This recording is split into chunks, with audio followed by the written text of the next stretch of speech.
So I recently rewatched Spider-Man No Way Home, and I really have a better understanding on how I truly feel about the film. If you did not see my first review of the film when I freaked out about everything that happened in the movie, you could go check that video. You should go check that video out first, and I believe there will be a link to the first review in the comment section down below.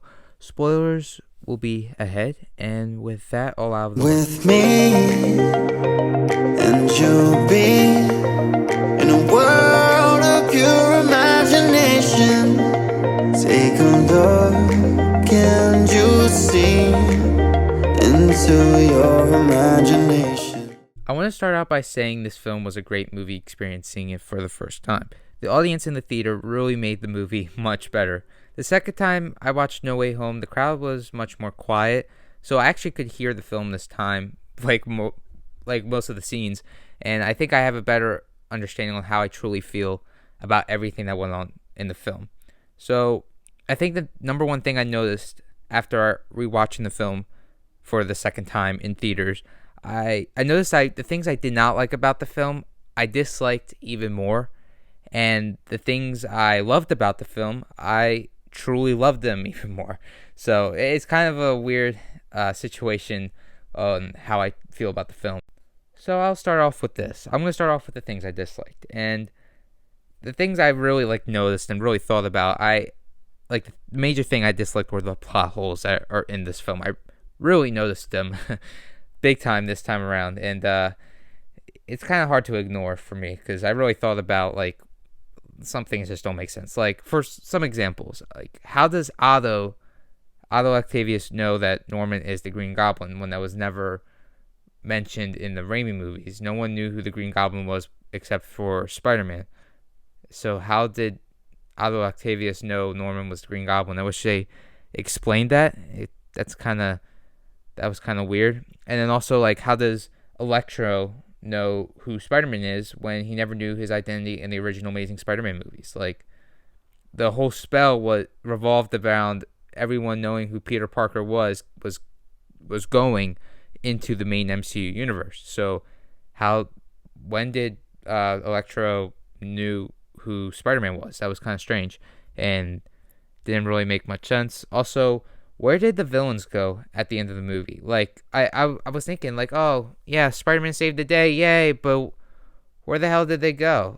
Did they go back to their original timelines, or did they go back to an alternate timeline, or I don't know. They never really explained that. So did Spider-Man really save them, or did he just cure them and send them to their deaths? I really don't know. Did he send them back to the present timeline in the main universe of their, did they send them just back to the main Spider-Man universes? Also, where did Toby and Andrew go back to their original timelines, or did they go to an alternate timeline where those villains actually survived? There's just so many questions that I had left after seeing the film, and it kind of bothered me. I was like, yo, you guys gonna answer some of this, or are you just gonna leave it open-ended? My guess is they just went back to an alternate timeline where they end up surviving and ended up being cured. That's just what I think. Either way, Tom Holland Spider-Man saved the day, I guess. I guess so. It really bothered me, and there's a bunch more plot holes that I could think of. How did Ned do the magic? What? it was too much, there's a lot of plot holes when you really think about it, and I really thought about this time around. But with that being said, I still stand by my claim that I really felt, for the most part, everything worked and kind of made sense to get to this big Spider-Verse story.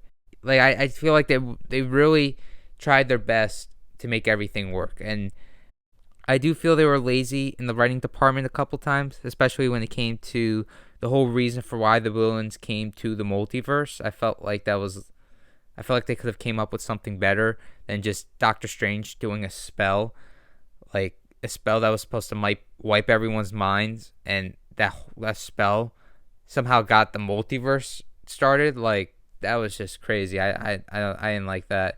I feel like they could have done something better to get to that point in the story. But I mean, I'm kind of surprised that it really wasn't just cheap fan service, because they could have easily ignored, like, I really thought going into the movie they were going to ignore Dr. Octopus being a good guy at the end of Spider-Man 2. I thought he was just going to be a bad guy, and they were going to forget about how Otto Octavius turned into a good guy at the end of Spider-Man 2 and sacrificed himself. I really thought they were going to forget about that part in the movie, but they didn't. They really stuck with the canon of what the Raimi movies established, and I was really happy about that. And same thing goes with the Amazing Spider-Man characters as well. So I feel like they really respected the characters. I really felt like Andrew and Tobey felt like their characters. It felt like a little bit of a progression and not disrespectful progression, like some other movies I shall not name because I do not want to cause controversy. But you know about the movies that have come back in recent years and how certain characters have been disrespected in the newer movies. So I'll just leave it at that. But I was really happy with the way John Watts and the writing team handled everything and handled the fan service. And I really thought that I was blinded by nostalgia when I first saw this movie, and when I first saw the characters return and the Spider-Man and their former villains. But I gotta say, after rewatching the movie, I still really love all their scenes. I really loved the Uncle Ben scene that they all shared. It really felt genuine. It felt like a genuine scene and not just some cheap fan service like Crisis on Infinite Earths. Like, I really thought this movie was going to be a big budgeted Crisis on Infinite Earths where it had cheap fan service that was just crap. That crossover, that really pissed me off when they brought back Smallville, and it brought him back for 2 seconds. What was the point of bringing back those characters if you weren't going to do them any kind of justice or have them not interact? And Spider-Man No Way Home is a good example of how to do fan service right and how to do it in a way that works and does justice to the characters. And they really did justice to the characters, and they really made the characters feel like they're from their original movies, and I really appreciated that. And I really appreciated the great scenes we got with all three Spider-Men. I really appreciated when they all were together and they were talking about great power, and then Tobey finishes with great responsibility, and then they had that emotional scene. And I really loved that scene. I really loved so much about this movie. I'm not blinded by nostalgia. I really loved a lot of those scenes, and they felt like their characters. You could make an argument that the Daredevil cameo was just cheap fan service, but I feel like that's just going to be a tease for a later MCU Spider-Man movie, because at some point Kingpin has to be in these movies. Like Vincent D'Onofrio said, he won't stop playing Kingpin until he's in a Spider-Man movie. So they got to do it at some point. Like, I can't see a scenario where Daredevil and Spider-Man don't team up. That's like the number one team up of all time. Like, what are we doing here, Marvel? Come on now. No, I'm just kidding. But yeah, seriously, I think it was all right. And he's like, he caught the rock that threw into the window, and he's like, I'm just a really good lawyer, and yeah, he is a good lawyer. So yeah, I really loved a lot of the scenes, and rewatching it, I just love it even more. I just love their conversations of all three Spider-Men talking to each other. The fact that they have that, and they were all fighting, and they were all swinging together. It was great. I can't stress it enough. It was great. I don't care. Call me a blind, stupid, don't know film fan. I don't care. I loved that scene. I loved this movie. There are plot holes, and that's why I said the things I disliked about the movie I disliked even more, but the things I loved about the movie I loved even more. It all works. It all really works with all three Spider-Men being there. It didn't feel forced, and I just couldn't ask for anything better, really. I think obviously there could have been some things better, but they really did a great job with this movie, and I felt like they really did put a lot of heart into the movie, and they did Tom's Spider-Man a lot of justice too. It wasn't just, hey, let's bring these Spider-Men in and let them be in center stage. No, Tom's Spider-Man gets a lot of growth in this film. All the characters, I think every character gets growth in a positive way. Even go from the villains to the main characters to Aunt May. Even Ned gets a story arc. He gets to be the magician, not the magician, a wizard. Or he gets to have learns magic. I mean, that's kind of an arc. They really fixed MJ's character, I guess. She's likable, but she's still not Mary Jane. I don't think we're ever going to get Mary Jane at this point. I think this is the closest we'll ever get. And, I mean, she was likable in this movie. I didn't like her in Home. I really did not like her in Homecoming, and I did not like her in Far From Home. But I liked her in this movie, and I gotta admit that I really bought the relation. I bought Tom and MJ's relationship in this movie. But man, Tom gets such a beautiful arc in this film, and I'm sorry, he's my favorite Spider-Man. He's my favorite live-action Spider-Man. Go ahead and dislike. I don't care. He's my favorite live-action Spider-Man, and he's just gonna get even more movies. He has the most movies and the most character development, and now he's getting a college trilogy. You know, like he's going into the college trilogy, which is supposed to be the best era of Spider-Man. At least for me, it's the best era of Spider-Man, and I really liked what they did in this film. I liked the whole great power comes great responsibility. I liked the whole like I was an Avenger, and then Toby's like, that's great. What is that? And then Andrew's like, what is it? Are you in the band? It's like, oh man, dude, this film they really got a lot really great. They really got a lot of things great. And one last thing before I give my final thoughts, I really appreciate that there was no crappy forced MCU humor in this movie.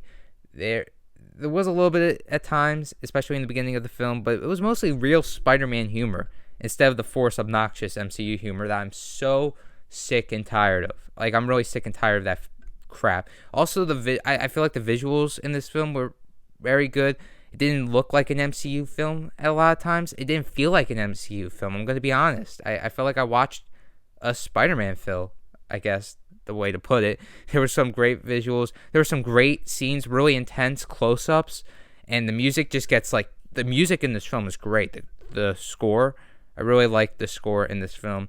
This film was really great, and yes, you could nitpick the hell out of it, but I just, they did so much right, you know? And the ending, the most tragic ending of any Spider-Man film is where no one knows who he is. Imagine that. Like, I'm the same age as Peter, and I'm going, I think another reason why I relate to this version of Spider-Man is because I'm the same age as Peter in this film, and he's going through like the whole college process, stuff like that. Dude, that would be scary as hell if everyone forgot who I was. That's so scary, and that's so sad. And it's just like, he has to like go through a lot. I mean, he's on his own now. It's just, man, like, what an ending. That ending was so great. I really loved this film. It's one of my all-time favorite superhero movies. I wouldn't say it's in the top 10, maybe top 15. I would say top 15. Overall, I still find this film to be one of the best superhero movies of all time, and it really puts a smile on my face every time I see the film, and which is all I want in the movie. It puts a smile on my face. It really, really does. I feel so much enjoyment, even after the rewatches. Like, I still love this film, and it's just such a great movie to go back to. I really love this film. This film, the fact that they made this all work, the fact that 3 generations of Spider-Man work, to me, it was really freaking great. I still stand by original grading, and I'm going to give this film a 90%. So not only does the future of the MCU look brighter than ever, but the future of Tom Holland's Spider-Man looks to be brighter than ever as well. I'm really excited for what's next in store for the character. Now that we are entering the college years, maybe we can get some introductions to Gwen and Harry. That would be great. The college years for Spider-Man is my favorite era in the comics, so I can't wait to see what the films do with this era.